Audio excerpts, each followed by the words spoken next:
do Corpo, produzida pela TV inglesa BBC, o Dr. Jonathan Miller nos fala sobre os impulsos nervosos e a moderna neurologia. Programa Livre.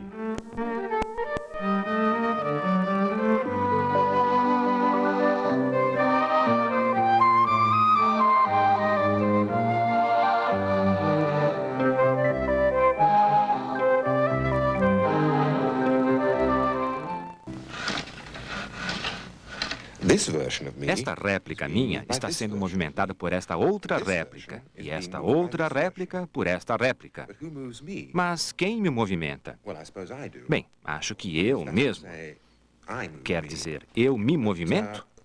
Mas como é que isto acontece? Não estou preso a nenhum cordão exterior, só interno. Este cordão é comandado por quem? Dizem que é pelo cérebro. Mas não o sinto conscientemente. Sei apenas dos resultados. Posso fazer tudo o que preciso, como movimentar este boneco, por exemplo, sem ter que perguntar que parte minha é responsável pelo pensamento, se é possível entender o que eu ou o pensamento queremos dizer.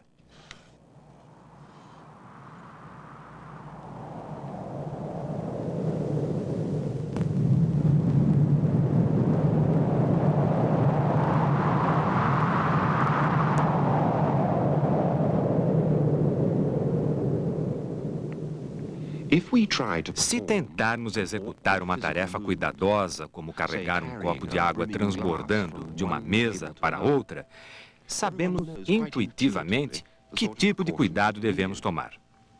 Temos que observar o nível da água, sentir o peso do copo e, principalmente, andar muito devagar.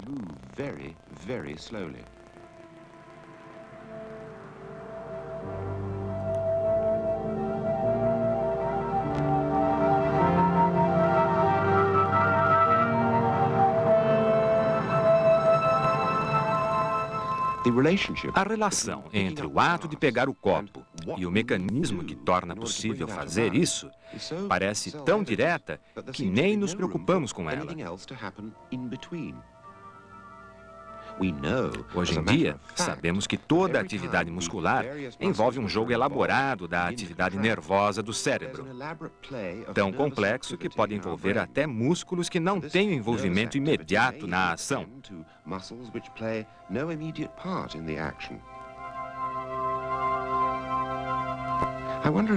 Será que esta garota tem consciência dos movimentos distraídos que faz com a língua e com os lábios? Na verdade, nem nos damos conta destes movimentos.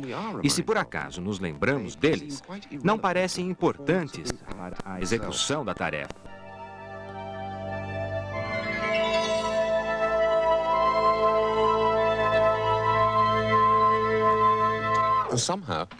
Bem, parece que só pensar sobre uma ação é suficiente para que ela aconteça. Parece não haver etapas intermediárias. É claro que quando eu quis desligar o toca-discos, sabia que tinha de passar por fases intermediárias e sabia claramente quais seriam. Eu tinha que apertar a tecla e, para isso, tinha que esticar o braço. Mas não havia nada a ser feito antes de esticar o braço. Devem ter ocorrido impulsos nervosos e contrações musculares, mas não tive a sensação de desencadeá-los. Foi o que aconteceu quando mexi o braço. Para mim, foi somente a minha vontade que fez o braço se mexer. Eu simplesmente não tive consciência dos processos intermediários envolvidos. Acho que isso ajuda a explicar por que a neurologia científica custou tanto a aparecer. Até pouco tempo, a noção de que a vontade fosse capaz de comandar os movimentos sem intermediações era aceita sem contestação. Era uma versão que se autoexplicava tão bem que ninguém se preocupava em explicar a vontade em função dos processos físicos. Todos preferiam explicar os processos físicos em função da vontade. Aristóteles, por exemplo, achava que as pedras caíam movidas por algum tipo de compulsão psicológica ou pelo desejo de voltar ao lugar de origem. Para ele, não existia uma força física que as atraía. As pedras caíam porque queriam. Da mesma maneira, o corpo humano. Os membros do corpo se mexiam porque o dono queria. Do ponto de vista dele, a mente era a autoridade soberana do universo. Fazia o desenvolvimento da criança, movimentava as estrelas e o universo. A vontade, como braço executivo dessa autoridade espiritual, tinha o poder de desencadear o movimento sem nenhum auxílio.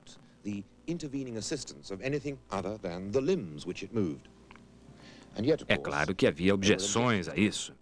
Mesmo Aristóteles teve de reconhecer que algumas partes do corpo mexiam-se espontaneamente, às vezes causando até certo embaraço. Ele dificilmente discordaria que tais movimentos eram automáticos e inconscientes, mas ele estava totalmente convencido da ideia de que o pensamento era a força toda poderosa. Por isso, para Aristóteles, os reflexos mais simples eram movidos por espíritos inferiores. Seria mais ou menos assim. As atividades conscientes da mente seriam executadas pelo monarca e aquelas funções menores por cortesãos silenciosos.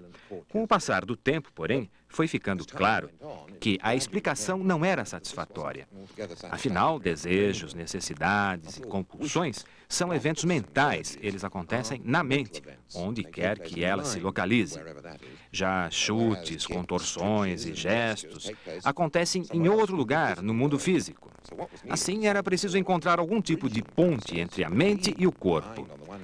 Em outras palavras, algo que pudesse transformar as ações fantasmagóricas da mente em movimentos corporais. Tinha de haver algum tipo de substância intermediária, alguma coisa que estivesse a meio caminho entre o espírito e a matéria, que fosse tão leve e transparente quanto o pensamento, mas ao mesmo tempo com força suficiente para mover um membro do corpo.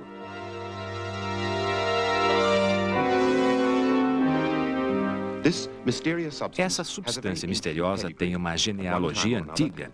Ela tem sido identificada com calor, luz, radiância, fôlego ou pneuma. Daí o velho nome da psicologia, chamada de pneumatologia, até o século XIX. Mas os espíritos animais de Galeno, era assim que ele chamava, foram provavelmente a primeira tentativa de se encaixar a atividade nervosa num sistema fisiológico coerente. A ideia dele é uma analogia com uma destilaria, em que entra a matéria de um lado e sai um fluido claro, quase vaporoso de outro. Essa ideia de Galeno juntou todos os conceitos fisiológicos conhecidos na época, da nutrição à respiração. Juntava fígado, pulmão, coração e cérebro. Havia 3 etapas no processo de destilação. Primeiro, destilava-se o sangue, a partir da comida no fígado. Assim, introduzia-se os chamados espíritos naturais. A partir daí, refinavam-se os espíritos vitais no coração. A etapa final do refino acontecia nos ventrículos do cérebro, produzindo elementos ardentes e sem peso chamados espíritos animais, capazes de executar a tarefa invisível de movimentar os músculos.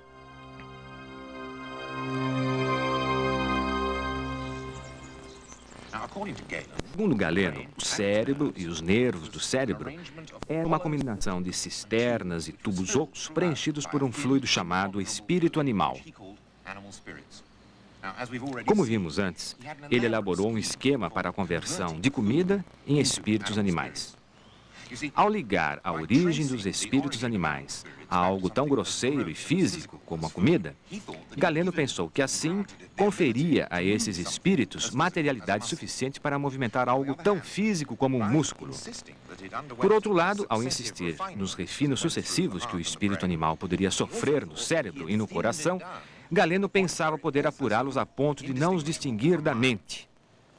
Bem, é claro, essa hipótese não funciona. A distância entre a mente e matéria não é algo que possa ser percorrido por um processo industrial somente. Apesar dos problemas lógicos insuperáveis desse esquema, não é difícil entender por que ele foi tão atraente.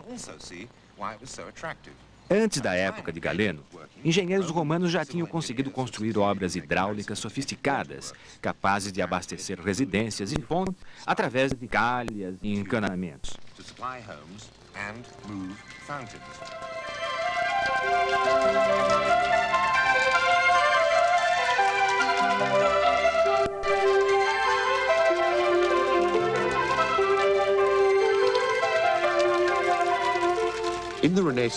Na Renascença, o interesse pelas fontes foi revivido não somente pelo prazer ornamental, mas porque a fonte era tida como metáfora do reabastecimento e da reciclagem contínuas do espírito do mundo.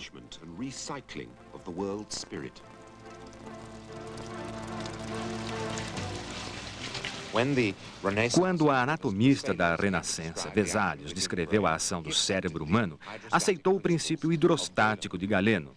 O poder mágico da imagem da fonte manteve seu lugar na imaginação científica por mais 100 anos. E foi provavelmente observando obras ornamentais de hidráulica como estas que o filósofo francês Descartes chegou ao famoso esquema do movimento humano. Disse ele, vocês devem ter observado nas grutas e fontes de nossos jardins reais que a mera força com que a água se move basta para acionar certas máquinas e até fazer tocar certos instrumentos ou fazê-las pronunciar palavras de acordo com a disposição dos tubos d'água.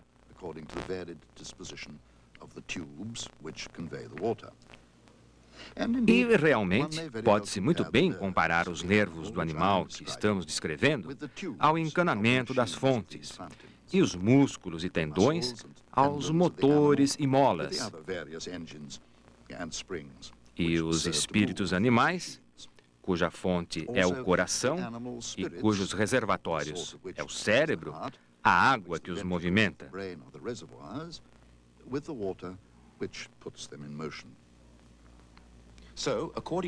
Segundo Descartes, a interação entre a mente e a matéria acontecia na glândula pineal do cérebro.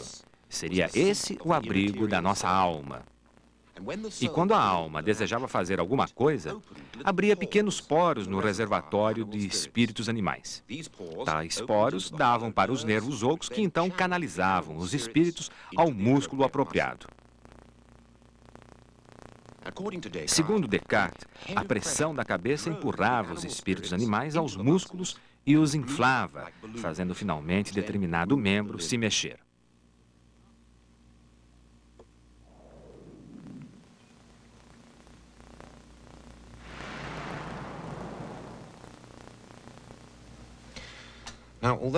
Bem, embora esse curioso sistema hidráulico pareça plausível, ele tem todos os defeitos filosóficos do esquema original e mais alguns. Ele se baseia na noção ilógica de que existe uma substância indecifrável a meio caminho entre a mente e a matéria. Seria algo sem qualquer propriedade física, o que simplesmente não faz sentido. Também sugere algo que não é verdade, a ideia de que os músculos incham quando são estimulados. Por que tais erros não vieram à tona quando a febre por experiências físicas começou no século XVII? O fisiologista holandês Swammerdam retirou o músculo de uma rã, deixando um longo pedaço de nervo ligado a ele. Eu repeti a experiência que ele fez. Coloquei o músculo num tubo de ensaio com uma solução salgada. Quando estimulo a extremidade no nervo, aqui, estou usando eletricidade enquanto ele teve de usar fórceps, o músculo treme. Mas nada muda no nível da água.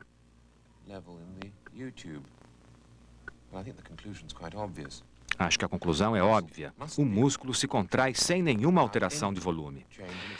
A gente percebe que se o músculo tivesse sido inflado por espíritos animais ou por qualquer outra coisa, teria deslocado o volume extra, alterando o nível da água do tubo.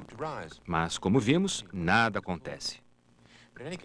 De qualquer forma, o mais interessante é que o músculo continua tremendo, apesar de desligado o suposto reservatório de espíritos animais. Então, mesmo se estivesse sendo inflado por um fluido qualquer, o que não é verdade, de onde viria esse fluido? Bem, se a doutrina dos espíritos animais é logicamente absurda e se a teoria hidráulica da ação muscular é simplesmente falsa, então qual a explicação para a atividade muscular? Bem, Swammerdam sabiamente deixou a questão em aberto. No ponto em que as coisas estavam, no século XVII, ninguém poderia ter apresentado uma alternativa realmente plausível para a teoria clássica de Descartes. Mesmo assim, havia uma vaga sugestão do que viria a ser, posteriormente, uma teoria central da neurologia moderna. Tratava-se do seguinte: o poder do movimento, a capacidade do músculo se movimentar, era algo inerente ao próprio músculo e ao nervo. Não era alguma coisa que precisava ser fornecida ao músculo a partir de uma reserva de espíritos animais ou coisas do gênero. Tal conceito foi chamado de doutrina da irritabilidade, e o cientista inglês Francis Gleason foi uma das primeiras pessoas a expressá-la claramente. Ele disse: é claro que os músculos não são inflados nem incham ao se contrair, mas, ao contrário, diminuem. Daí, portanto, podemos deduzir que as fibras são encurtadas por um movimento vital intrínseco seu, sem necessidade de qualquer afluxo abundante de espíritos, animais ou vitais, para inflá-las. Sendo assim encurtadas, executam os movimentos ordenados pelo cérebro. Essa ideia de uma irritabilidade intrínseca foi desenvolvida pelo grande médico suíço do século XVIII, Albrecht von Haller. Ele demonstrou que a capacidade de contração muscular resultava de alguma propriedade inerente à própria matéria de que era feito o músculo. Não tinha nada a ver com ondas de espíritos animais ou qualquer outra coisa que penetrasse o músculo através de nervos ocos. Ele chamou essa propriedade inerente ao músculo de vis incita e demonstrou-a claramente ao mostrar que o músculo podia se contorcer simplesmente ao ser espetado por um instrumento pontiagudo. Sugeriu ainda que o nervo ligado ao músculo tinha uma energia própria e que ela, essa vis nervosa, simplesmente aplicava uma faísca à carga contida no músculo, algo como o gatilho de um revólver.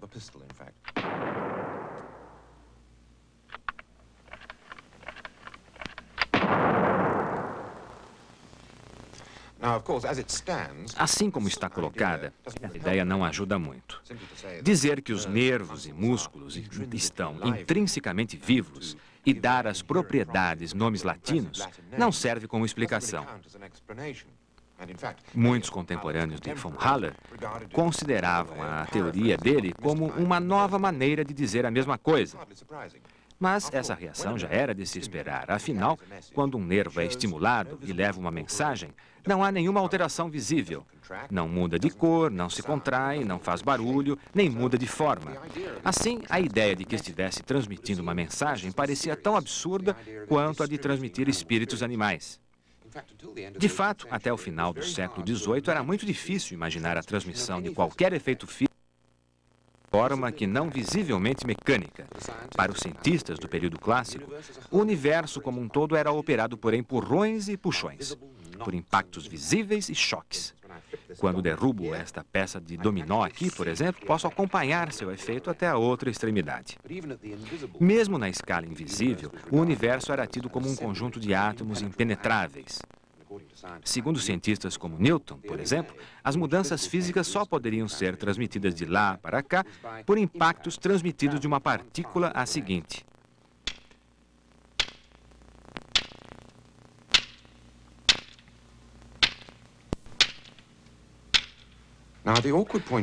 Bem, o ponto fraco desse modelo mecânico era não levar em consideração a graduação do evento. Os impactos vão diminuindo, enquanto o impulso nervoso se mantém o mesmo de uma extremidade à outra. Além disso, o tamanho ou energia da resposta muscular é muito maior do que o tamanho ou energia do estímulo que a provoca. Assim, a ação nervosa e a muscular comportam-se como um explosivo onde uma pequena chama ou faísca pode detonar uma grande descarga de energia.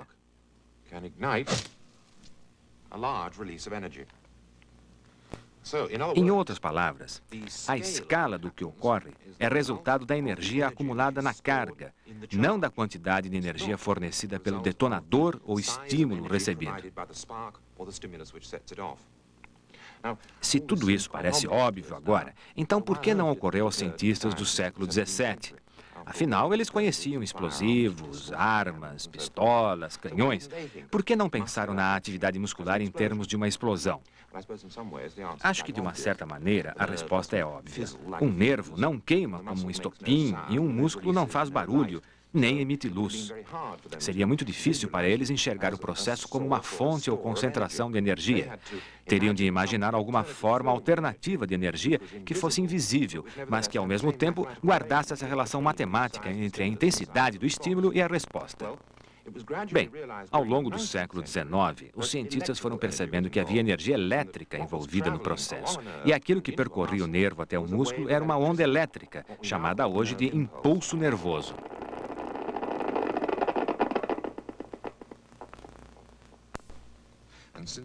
Graças a amplificadores eletrônicos como este, usados diariamente em hospitais em todo o mundo, podemos demonstrar a explosão elétrica que acompanha a atividade muscular.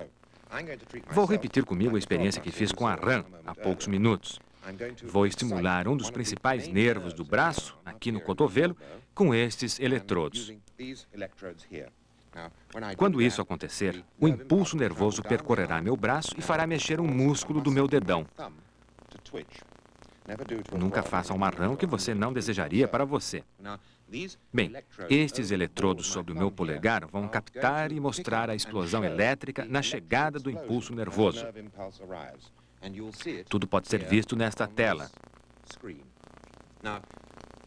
Haverá uma descarga periódica desses eletrodos, assim o impulso vai ser repetido e a explosão também. Vamos lá.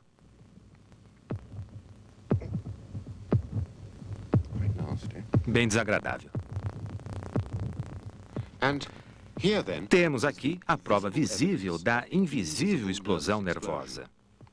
A curva da direita é a resposta muscular e o pico da esquerda é o impulso nervoso. Esse impulso nervoso é acionado da seguinte maneira. Bem, podemos considerar o nervo como uma espécie de acumulador com potencial elétrico armazenado em seus componentes químicos. Externamente, envolvendo o nervo, há uma substância rica em sódio, internamente há outra rica em potássio, sendo que a membrana que fica entre elas é impermeável. Estando as duas substâncias assim separadas, há um potencial elétrico entre os dois lados da membrana. Uma mudança local na permeabilidade da membrana neutraliza esse potencial ao permitir a mistura entre as substâncias e equilibrar a concentração de cada uma. Esse distúrbio local vai excitar o trecho seguinte da membrana, repetindo o mesmo processo continuamente até o fim da linha. A desvantagem desse mecanismo é que o nervo é obrigado a se refazer continuamente. Tudo isso é muito complicado de entender e fica mais fácil se compararmos o nervo a um rastro de pólvora.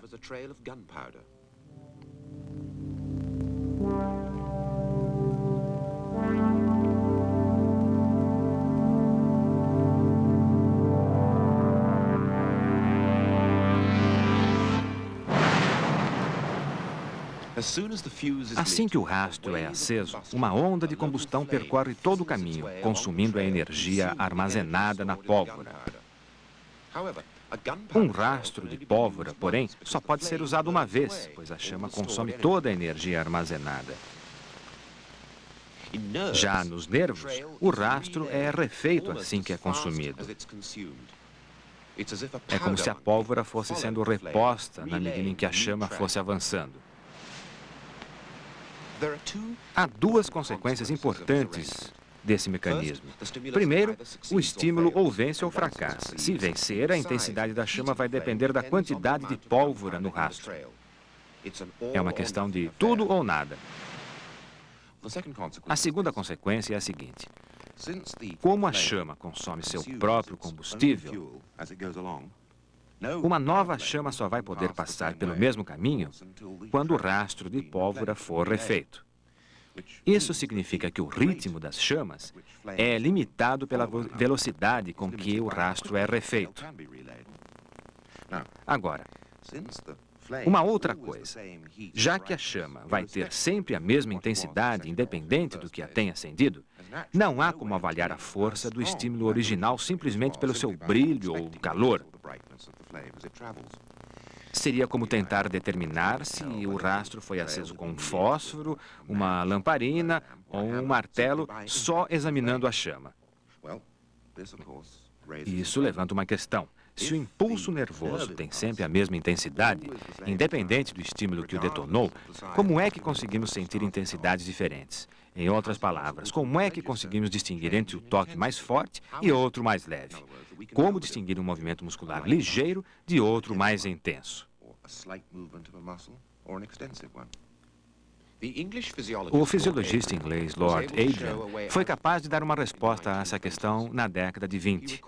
Ele registrou os impulsos de um nervo sensitivo e constatou que, na medida em que aumentava o estímulo, o nervo respondia multiplicando o número de impulsos que o percorriam. Podemos perceber claramente se ligarmos um monitor ao nervo que estimula o dedão. Na medida em que a atividade nervosa aumenta, o número de picos elétricos no gráfico também cresce. O simples movimento de aproximação entre o dedão e outro dedo gera uma corrida de impulsos nervosos.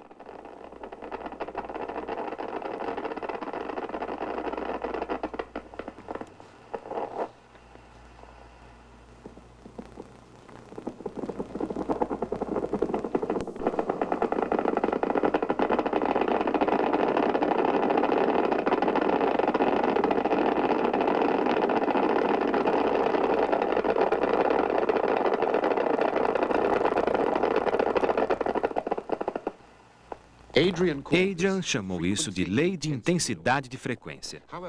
Há, porém, um limite, já que o ritmo dos impulsos é limitado pela velocidade de recomposição do estoque de energia do nervo.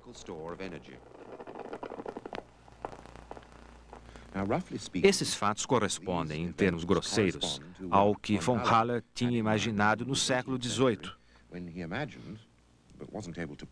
Ele não conseguiu provar, mas esboçou a teoria da vitalidade intrínseca a nervos e músculos, seus vis nervosa e vis incita. Von Haller fez o esboço de uma teoria, mas teve que deixar que os seus sucessores preenchessem as lacunas. E isso levou 200 anos. Por outro lado, seus contemporâneos tiraram proveito imediato de uma outra proposição de Descartes. Não aquela sobre o funcionamento dos músculos, mas a outra que dizia haver um arranjo fixo nas ligações nervosas, o que explicaria por que certos estímulos produzem sempre as mesmas reações. Coisas como o olho piscar ao ser tocado, ou a mão se retrair quando é queimada. Ele afirmou, se, por exemplo, fogo se aproximar do pé, as partículas minúsculas desse fogo, que se movem em grande velocidade, têm o poder de movimentar o pedaço de pele atingido, puxando assim o delicado fio preso a esse pedaço de pele, fazendo abrir, no mesmo instante, o poro do cérebro onde esse fio termina. Assim como ao puxar a extremidade de uma corda, fazemos tocar, no mesmo instante, um sino na outra extremidade. Quando esse poro se abre, os espíritos animais da cavidade entram pelo tubo e são levados em parte aos músculos que vão retirar o pé do fogo. Em parte, àqueles que vão virar os olhos e a cabeça para poder observar. E ainda, em parte, aos que vão mexer as mãos e encolher o corpo em proteção.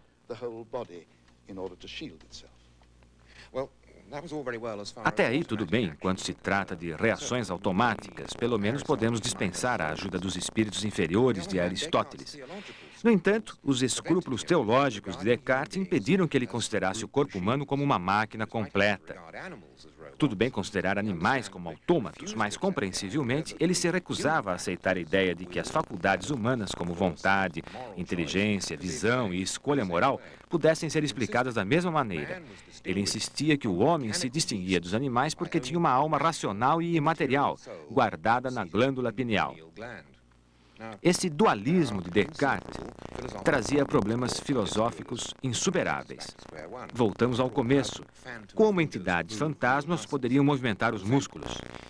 Mesmo assim, Descartes prestou um grande serviço à neurologia do futuro ao separar as funções mais elevadas do homem de todas as outras. Ao trancar o fantasma mental em sua esplêndida cobertura na cabeça, ele abriu caminho para que se examinasse o resto da máquina humana de modo mecânico e direto.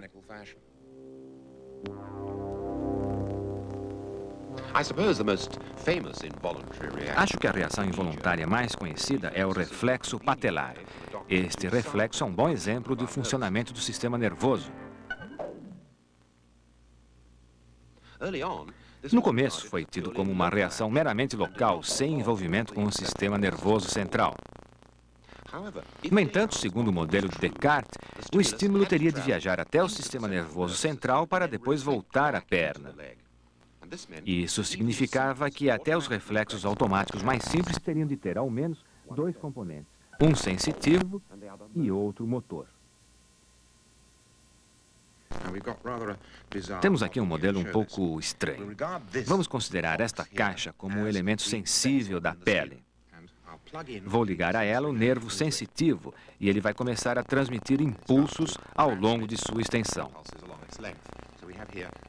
Temos aqui o nervo sensitivo e aqui o nervo motor que levará o impulso até o músculo. E vamos fazer de conta que a poltrona é um músculo. Os cientistas que adotaram esse conceito de reflexo reconheceram, é claro, que a ideia de reflexo não passava de uma metáfora, e a maneira que o primeiro estímulo dava a volta dentro do sistema nervoso central e voltava pelo nervo motor não era simplesmente um ricochete mecânico. Entre as duas fibras, isto é, o nervo sensitivo que entra no sistema nervoso e o nervo motor que sai, teria de haver um terceiro elemento, ou junção, que pudesse desviar o impulso ao canal de saída, completando assim o chamado arco reflexo. Ao ilustrar tudo isso, Descartes colocou o terceiro elemento, ou junção, bem no cérebro.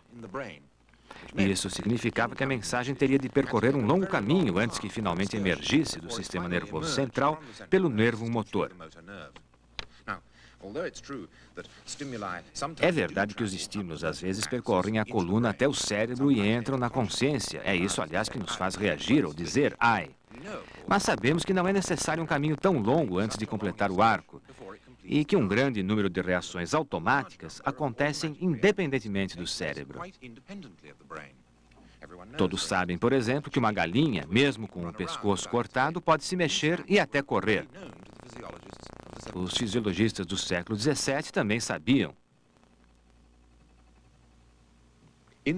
Por volta de 1820, o anatomista inglês Sir Charles Bell e o fisiologista francês François Magendie fizeram separadamente uma mesma descoberta fundamental.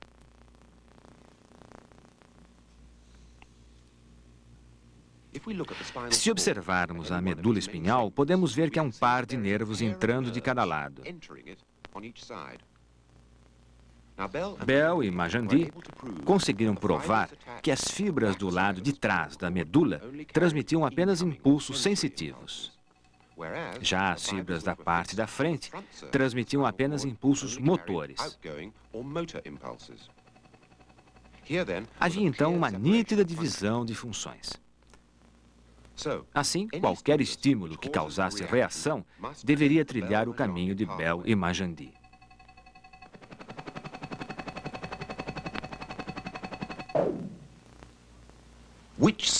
Que órgão do sentido seria afetado pelo impacto e como tal impulso entraria no sistema nervoso central?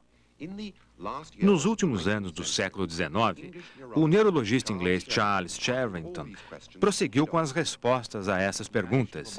Ele conseguiu interromper o reflexo patelar, seccionando as rotas nervosas ligadas à medula espinhal. Ele notou que não importava que rota fosse cortada, a sensitiva ou a motora, porque as duas quebrariam a continuidade do círculo nervoso, como Bell chamou. Bem, qual a origem do impulso sensitivo? Qual é o seu estímulo? Qual o órgão do sentido que realmente o avaliava? Bem, além dos 5 sentidos convencionais, visão, audição, paladar, tato e olfato, os cientistas sempre desconfiaram da existência de um sexto sentido. Esse sentido seria capaz de avaliar o estado de tensão dos vários músculos do corpo. O fato de que podemos movimentar os membros com tanta precisão prova que deve haver algo nos informando sobre a posição desses membros.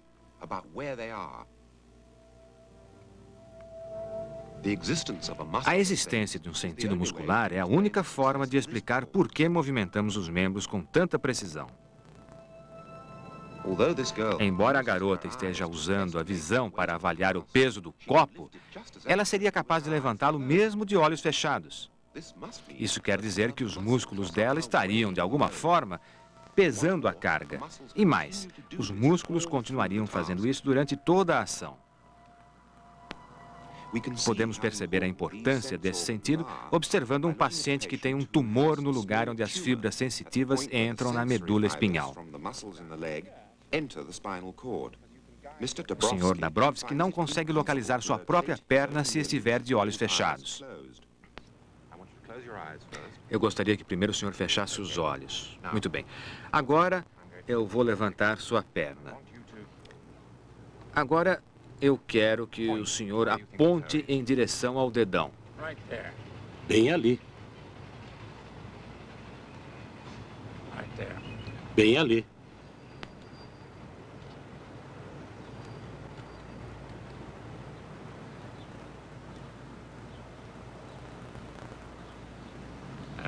E agora aonde? Um pouco mais abaixo. Bem ali. Agora aonde? Bem ali. A única maneira de ele completar o circuito entre o cérebro e o membro é através dos olhos. Muito bem, Sr. Dabrowski. Vamos ver agora o que o senhor consegue de olhos abertos. Siga-o.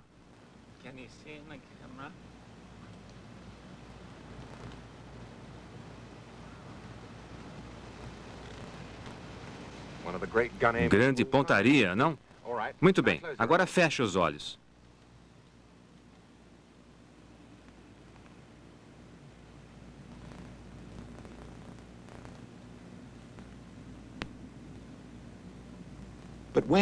Mas onde estarão os órgãos desse sexto sentido? Em 1894, Sherrington descobriu que estavam ligados à medula espinhal por fibras que entravam pela rota de entrada, ou sensitiva. São chamadas feixes musculares.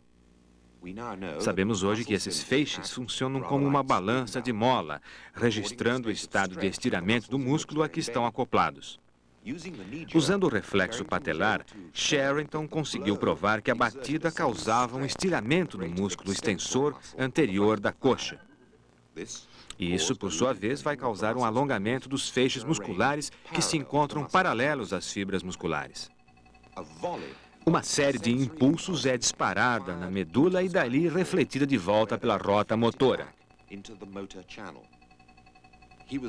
Ele ficou interessado ao descobrir que apenas um segmento da medula se envolvia nesse processo específico.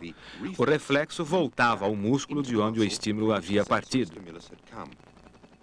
O músculo da coxa então encurtava, retirando a tensão dos feixes. Esse é o reflexo mais simples que conhecemos, e Sherrington deu a ele o nome de arco reflexo espinhal.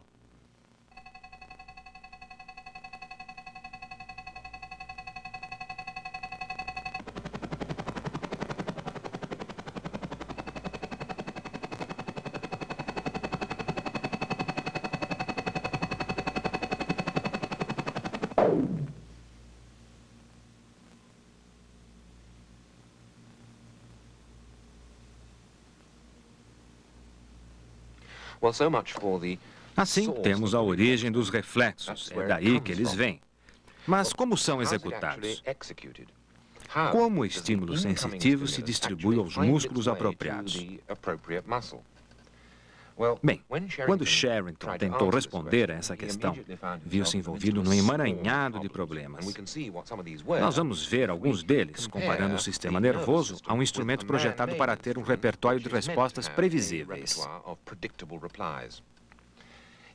No piano, cada tecla é ligada mecanicamente a seu próprio martelo. Quando apertamos a tecla, o martelo correspondente baterá sempre na mesma corda, tocando a mesma nota. No piano, há uma correspondência unívoca entre cada tecla e a respectiva nota. Na medula espinhal, Sherrington achou a relação entre o sensitivo e o motor muito mais elaborada. Na pele, por exemplo, um estímulo localizado pode facilmente excitar não apenas um músculo, mas vários ao mesmo tempo. De fato, o alcance de um estímulo localizado pode ir tão longe dentro da medula ao ponto de fazer um membro do outro lado do corpo mover-se para suprimi-lo. Toda essa movimentação começa com um pequeno estímulo. É como se ao tocar a tecla de um piano, soasse não só uma nota, mas todo um acorde, ou uma série de acordes, construindo não só uma harmonia, mas também uma melodia.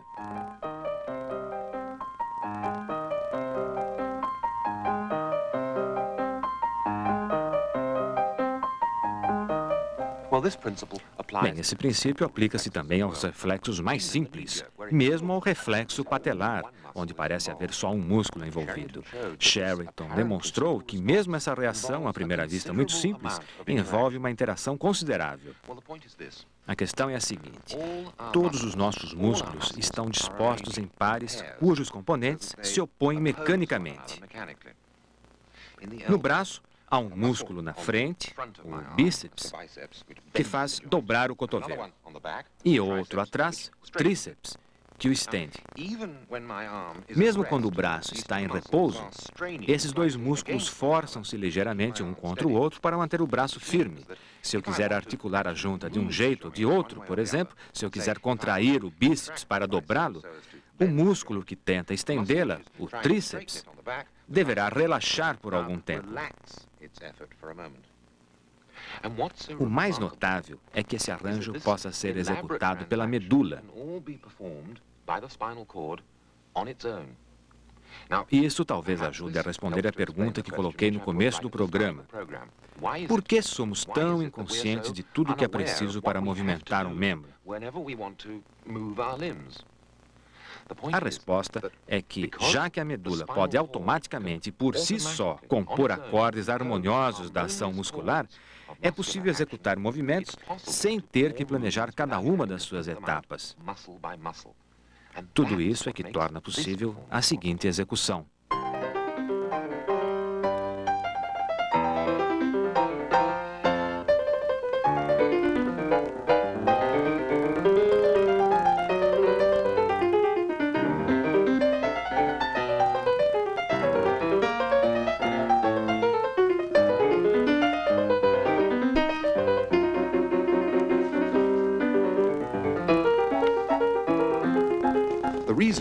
O que faz Dudley Moore se sentir tão à vontade nesse teclado é o fato de já ter, vamos dizer assim, o teclado registrado em sua medula.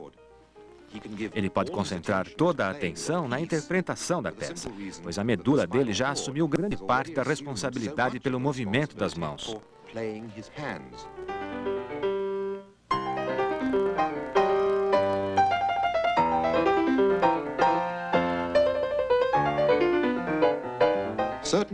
Certas passagens musicais só funcionam se tocadas na velocidade certa. E às vezes a velocidade é tão rápida que não dá tempo para pensar em cada movimento.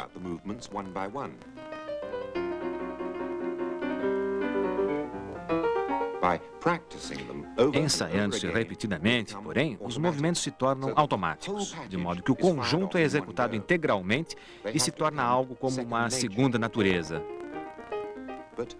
Mas qualquer alteração numa peça já decorada traz alguns problemas.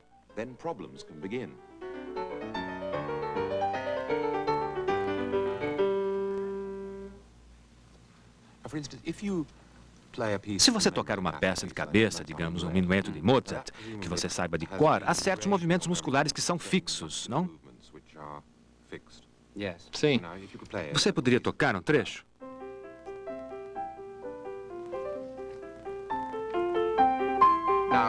E se eu lhe pedisse para continuar tocando e sem parar, mudar de tom?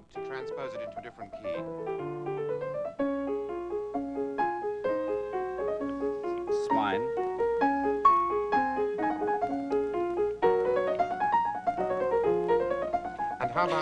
E se... Bem, o que acontece é que você precisa fazer movimentos manuais com os quais não está familiarizado, porque eu não tinha avisado antes. Certo. O que aconteceu durante a transposição? Você teve que visualizar o teclado ou visualizar os novos movimentos de mão, ou você simplesmente reconstruiu a harmonia? Não sei. Não sei o que houve. Só sei que estou pensando no som e nas notas. Deixe-me tentar outro tom, para que eu tenha que pensar novamente. Estou pensando nas posições do som, das notas, na posição das inversões dos acordes.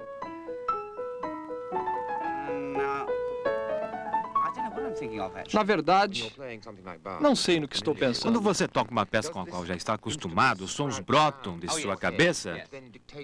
Sim, Então é isso que comanda a sua cabeça ou o processo é mais direto? eu não sei qual é o processo, mas acho que faço inconscientemente. Numa passagem como essa, as mãos são bastante independentes. A mão esquerda, a mão direita, elas são bem independentes. E se você as junta,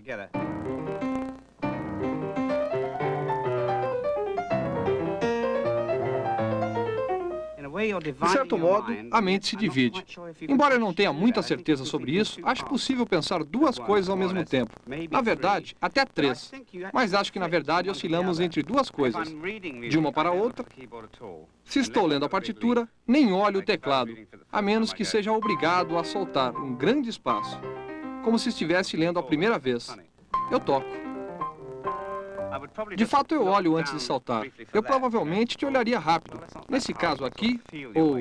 Bem, se não é muito difícil, dá para sentir o E caminho. quando você diz sentir o caminho, o que é que diz que você está no caminho certo? Eu simplesmente sei e não tenho que pensar muito sobre o caso. Sei que está lá. É como tocar os pedais de um órgão. Sabe? Você vai tocando, sentindo com os pés. Você sabe onde estão as notas. Você descobre exatamente ao tocar. Você vai sentindo com os dedos, como eu estou fazendo agora. Sei que esse acorde é aqui em cima. E minha mão está certa porque meu dedinho está tocando esta tecla preta ao lado da última tecla. Eu estou sentindo como se fosse um processo tipo Braille. Mas, diferentemente de Braille, a disposição das notas é absolutamente regular. São 3 e 2, 3 e 2. Como você sabe que está naquele grupo de 3 e não neste? Você tem gravada na memória a sensação muscular de distância entre esses dois grupos de 3? Quanto à sensação muscular, eu não sei, mas a distância é muito fácil de sentir. Eu tenho na cabeça como uma espécie de régua. Quer dizer, a diferença entre tocar essa, ou tocar aquela, ou até mesmo... Não, aquela não dá para sentir porque não vou tão longe constantemente.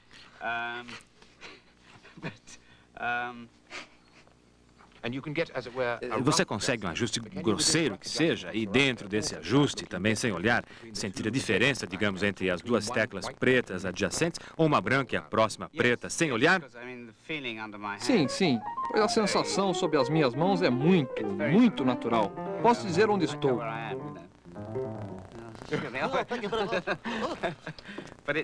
Mas a posição é muito... Mas isso é memória muscular. Deve ser a tal memória muscular. Nunca pensei sobre o assunto. Não é registro de músculos no cérebro, apenas de movimentos. E o que você desencadeia são movimentos que vão usar os músculos. Mas você não tem que tocar nenhum teclado fantasma dentro da cabeça para que saiam movimentos certos que tocam as notas certas. Basta acionar os movimentos que deseja. Pode ser até, pelo que você está dizendo, que haja um nível mais elevado, que não haja registro de movimentos e sim de sensações que vão inconscientemente ditar movimentos que, por sua vez, vão acionar os músculos para tocar notas ao piano. Sim, parece não haver nada além da emoção e uma visão ampla que lhe diz, sabe, você está tocando tal peça, então precisa ajustar aqui e ali. É uma visão construtiva que vai olhando os detalhes. Got an overseeing sort of constructive eye and an eye that is seeing to the details. E está tudo aí em cima. Em cima sim, não embaixo não. Esses aqui não são ninguém sem um amigo aqui. Ele vale ouro. Bem, acho que é só. A série Os Segredos do Corpo volta na quarta-feira que vem, às 9h25 da noite. Até lá. ZYB 851, Fundação Padre Anchieta, Centro Paulista de Rádio e Televisão Educativas. Personagens de todos os tempos, numa história de emoção e fantasia. Ana no Avesso, amanhã, 9h25 da noite. Assista agora Grandes Concertos.